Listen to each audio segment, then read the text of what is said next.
Good morning children. ఈరోజు మనం హిందీ గ్రామర్లోని ప్రత్యయ అంశాన్ని ఈ వీడియోలో నేర్చుకుందాం. ప్రత్యయ్. విద్యార్థులు ఈ పదాలను ఒకసారి పరిశీలించండి.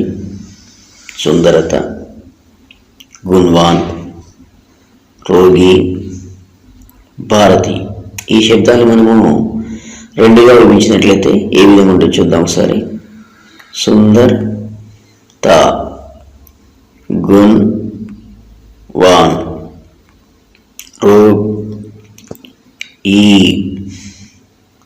భారత్ ఈ. ఈ విధంగా ఒక శబ్దాన్ని రెండుగా ఉంచినప్పుడు మీకు చివరిలో ఉన్నటువంటి అంశాన్ని ఒకసారి పరిశీలించినట్లయితే వాటికి సరి అయిన అర్థం ఉండదు. శబ్దంలో చేరినప్పుడు మాత్రమే వాటికి अर्थम होती। इस प्रकार जो शब्दांश किसी शब्द के अंत में जुड़कर उसका अर्थ बदल देते हैं उन्हें प्रत्यय कहलाते हैं। ये शब्दालते ఒక శబ్దం యొక్క అంటే మూల శబ్దం యొక్క చివరి చేరి ఆ శబ్దం యొక్క అర్థంలో మార్పు తెస్తే ఆ శబ్దాంశాలు మనము ప్రత్యయ అంటాం.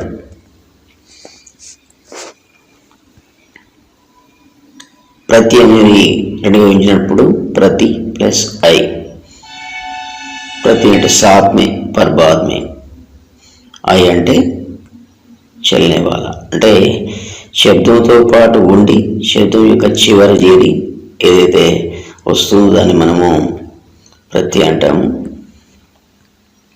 प्रत्यय के भेद.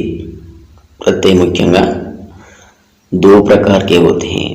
प्रत्यय दो प्रकार के होते हैं. प्रत्यय मुख्యంగా మనకు రెండు రకాలు. पहला कृत प्रत्यय. कृत अंतर దీన్ని कृत प्रत्यय क्रिया शब्द के अंत में जुड़ने वाले हैं. ఇవి శబ్దం యొక్క చివరి చేరి అని చెప్పుకున్నాం కదా. అయితే క్రియాపదాల చివరి చేరే వాటిని మనము కృదంత లేదా కృత ప్రత్యయ అంటాం. చేసే లడ్నా ఇది క్రియాపదం, క్రియాశబ్దం.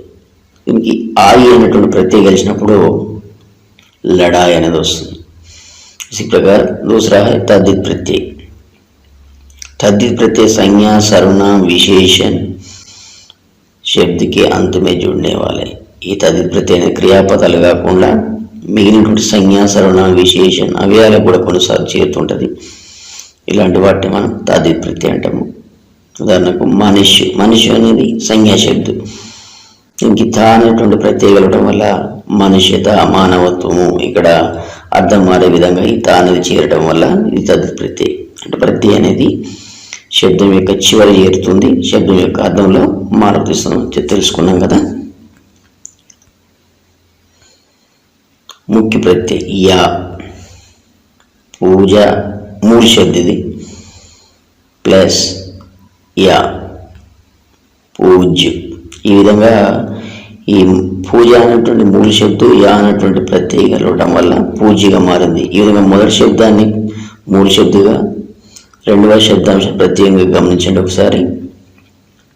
మాన్ అనే ప్రత్యయ విద్య ప్లస్ మాన్ विद्यामान.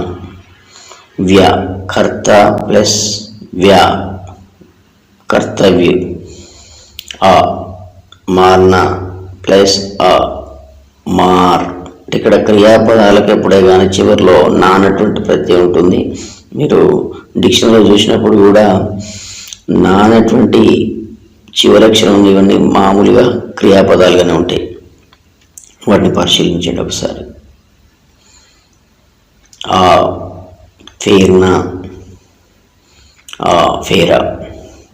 अंत लड़ना प्लस अंत लड़ंत. आन उठना प्लस आन उठान. आवा चढ़ना प्लस आवा चढ़ावा. सार मिलन प्लस सार मिलन सार. ई बोल प्लस ई बोली. हट घबराना प्लस हट घबराहट. अक्खड़ घूमना प्लस अक्खड़ घुमक्खड़. था बचना प्लस था बचत. औनी बोझ प्लस औनी बुझौनी। आवट लिखना प्लस आवट लिखावट। मुख्य तद्धित प्रत्यय ఇంతకుముందు మనము కృత్ ప్రత్యయాలు చెప్పుకున్నాం. తద్ధిత ప్రత్యయ త నవీన్ ప్లస్ త నవీనత. త్వ మమత ప్లస్ త్వ మమత్వ. య చపలత ప్లస్ య చాపల్యం. తం ऊंचा प्लस तम उच्चतम. इक दिन प्लस इक दैनिक. वान गुण प्लस वान गुणवान. मति प्लस मति सु प्लस मति सुमति. वति रूप प्लस वति रूपवती. मान बुद्धि प्लस मान बुद्धिमान. इत पुष्प प्लस इत पुष्पित. आई सा प्लस आई सफाई. पन लड़का प्लस पन लड़कपन. आर सोना प्लस आर सोनार. आ प्यास प्लस आ प्यासा. पा बूढ़ा प्लस पा बुढ़ापा. निष्ठ कर्म प्लस निष्ठ कर्मनिष्ठ. आस मीठा प्लस आस मिठास. ई प्रेम प्लस ई प्रेमी आऊ. पंडित प्लस आऊ पंडिताऊ.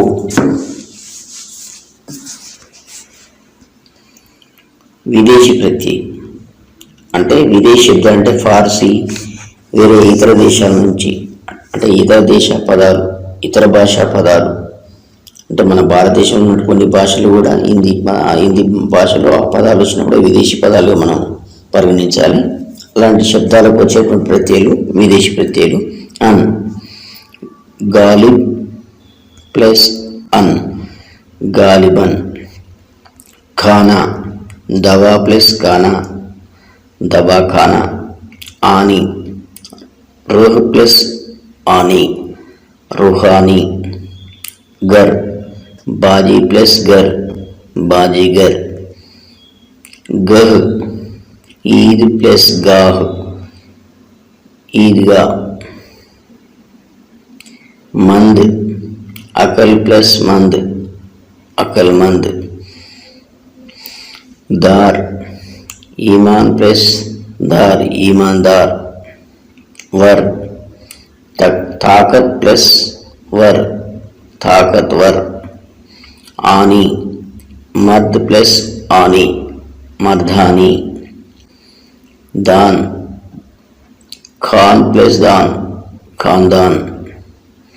खार सलाह प्लस कार सलाहकार. गार रोज प्लस गार रोजगार. गी जिंदा प्लस गी जिंदगी. बाज धोखा प्लस बाज धोखाबाज. बान दर प्लस बान दरबान. वाला दूध प्लस वाला दूध वाला. అంగ్రేజీ ప్రత్యయం అంటే ఇంగ్లీష్ వర్డ్స్కు ప్రత్యేకంగా రెండు ప్రత్యయాలు ఉంటాయి చూద్దాం. Ism social plus ism socialism. Ist social plus ist socialist. ఈ రెండే మనకు అంగ్రేజీ ప్రత్యయాలు. విశేష సూచన అంటే కొన్ని పదాలు కొన్ని ప్రత్యయాలు కలవడం వల్ల మూడు పదిలో రూట్ వాటిలో తేడా వస్తుంది. అలాంటి మనం ముఖ్యంగా ఈ ప్రత్యయాలు చూద్దాం. ఈ ప్రత్యయ जोड़ने पर मूल शब्द में परिवर्तन आता है. ఈ ప్రత్యయ కలవడం వల్ల ఇంతకుముందు చూసాం దిన అనే శబ్దానికి కలవడం దైనిక్ అని వచ్చింది. మరి దీనికి ఎందుకు రాలేదు అనేది మీకు డౌట్ వచ్చి ఉండొచ్చు. అలాంటికి దానికి మన క్లారిఫికేషన్ ఇక్కడ చూడండి. ఉదాహరణ ఇక్, ఈ ప్రత్యేకి ఆ కలిసినప్పుడు అంటే ఆతో వచ్చేటువంటి ఆ ఆరంభిక శబ్దం అంటే ప్రకృతి. అంటే ఆను కదా, ఆ ప్రకృతికి ఇక్కు కలిసినప్పుడు ప్రాకృతికి అంటే దీర్ఘం అనేది వస్తుంది, ఆగా మారుతుంది. ఆనున్న ఆ ఉన్న కూడా మాస్ అనే శబ్దం ఉంటుంది. ఆ మాస్ అనే శబ్దానికి కూడా కలిసినప్పుడు మాసిక్ అంటే దీర్ఘం అనేది అట్నే ఉంటుంది. ఈ ఆరంభసే అంటే ఈతో ఆరంభం అంటే గుడితో ఆరంభమైనటువంటి శబ్దాలను మనం ఈ ప్రత్యేక కలిసినప్పుడు అవి ఐగా మారుతుంది, దిన్ దైనిక్గా మారుతుంది. అదే ఊగాని అంటే కొమ్ము లేదా కొమ్ము దీర్ఘం అంటే ఊకి మాత్ర ఆరంభమైన శబ్దాలు ఔగా మారుతుంటుంది. ఉపచార్, ఔపచారిక్ అంటే ఊ అనేది ఔగా మారుతుంది, ఈ అనేది ఐగా మారుతుంటుంది, ఆ అనేది దీర్ఘంగా మనకు మారుతుంటుంది. ఈ విషయాన్ని మనము గమనంలో పెట్టుకోవాలి. కొన్నిసార్లు మనకు క్వశ్చన్లో మూడు శబ్దం అడిగినప్పుడు అవి ప్రత్యేక చేసినప్పుడు ఆ శబ్దం మార్పు అనేది వస్తుంది. శబ్దం సే ప్రత్యయాల కన్నీకి పద్ధతి. గత వీడియోలో మనం ఉపసర్గం ఏ విధంగా విడదీయాలి, దాన్ని ఎలా రాయాలని మనం తెలుసుకున్నాం కదా. ఈ వీడియోలో మనం ప్రత్యయ ఏ విధంగా వేరు చేయాలో తెలుసుకుందాం. అంటే ప్రత్యయ అంటేనే మనకు శబ్దం యొక్క చివరి శబ్దం యొక్క అర్థంలో మార్పు తెచ్చేది ప్రత్యయ కదా. ఈ అపరాధ అనే శబ్దం తీసుకున్నాం ఒకసారి. అపరాధ అంటే చివరి నుంచి తీయాలి కాబట్టి ముందు శబ్దము చివరిలో ప్రత్యయం ఉంటుంది. అపరాధ్ ప్లస్ ఈ అంటే ఈ అపరాధాన్ని పదాన్ని మనం ఇప్పుడు చూసామా? చూసాం కదా. అపరాధ అనేది మూడు శబ్దం కాబట్టి ఈ అనేది ప్రత్యయం. ఓకే. జగడాల్ ప్లస్ ఊ, జగడాల్ అనే పదాన్ని మనం ఎప్పుడైనా చూసామా? ఇది మూడు శబ్ద కాదు. జగడా ఇంతవరకు తీసుకుందాం. అప్పుడు మనకు వచ్చి ప్లస్ ఆలు, జగడ అనే పదం ఉన్నది కదా మనకు, కాబట్టి ఆలు అనేది ప్రతి.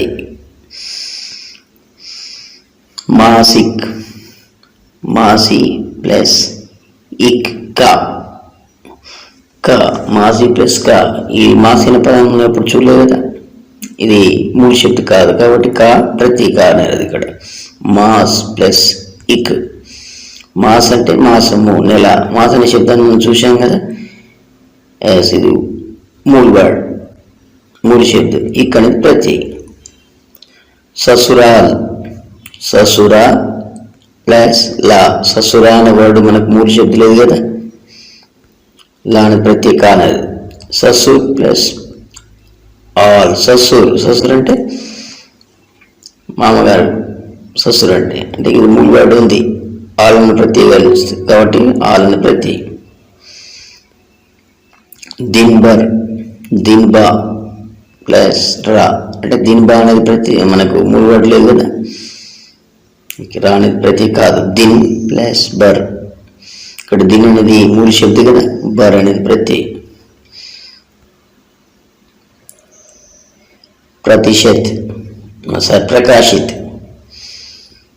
ప్రకాశి ప్లస్ తా, ఇక్కడ ప్రకాశ్ అనే వర్డ్ మనకు ఎప్పుడు కూడా చూడలేదు కదా మనం, కాబట్టి మూడు వర్డ్ కాదు. ప్రకాష్ ప్లస్ ఇత్, ప్రకాశ్ అనే వర్డ్ ఉన్నది కదా, ఇది మూడు వర్డ్ కాబట్టి ఇత్ అనేది ప్రత్యయ. ఈ విధంగా ఏ శబ్దం ఇచ్చినప్పుడు అందులో చివరి నుండి తీసినప్పుడు మూడు శబ్దం మనకు అయినప్పుడు అది ప్రత్యయగా ఉంటుంది. अभ्यास చూద్దాం. निम्न शब्दों में से मूल शब्द और प्रत्यय अलग करके लिखिए. रूट वर्ड में प्रत्यय में वेदेश रहता. बड़कीला, बड़क ईला, बड़क अनेది मूल शब्द ఈల అనే ప్రత్యయ. लालिमा, लाल इमा. नामक, नाम अख. नाटककार, नाटककार. सजावट, सजना वट. खिलाड़ी, खेल आड़ी. बुराई, बुरा आई. घबराहट, घबराहट. तोपखाना, तोप खाना. खुशबूदार, खुशबूदार. ఈ వర్డ్లో మనకు ఖుష్బు అనే ఉపసర్గ ఉన్నది. సార్ ఇలాంటివి కొన్ని వర్డ్స్ ఉంటాయి, అందులో ఉపసర్గ ప్రతి రెండు ఉంటుంటాయి. హరియాలి, హర ఆలి, తైరాక్, తైర్నా ఆక్, వరిష్ఠ, वर इष्ट, निम्नतम, नीचा तम, गंदगी, गंदा गी. ధన్యవాదాలు బచ్చో. మరొక వీడియోలో మరొక అంశంతో మళ్ళీ కలుద్దాం.